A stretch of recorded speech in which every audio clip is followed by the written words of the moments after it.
खुसी भए खुसी भए खुसी हुनु पर्यो हो। अनि अरू के मलाई सन्चै छ? त्यस्तै गाउँमा भने त मान्छे बुबालाई सन्चै छ।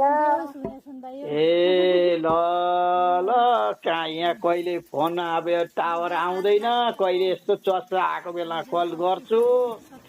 काम सकेको छैन, अझै आधा घन्टा बाँकी छ।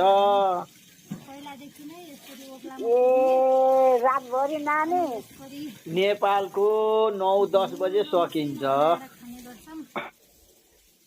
ए मनिलाई के गर्ने हालखबर?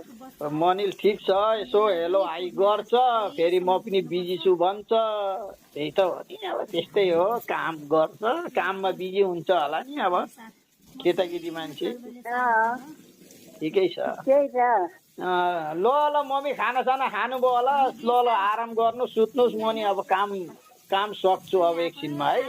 ल ज्ञानबहादुर के गर्दैछन्? ज्ञानबहादुर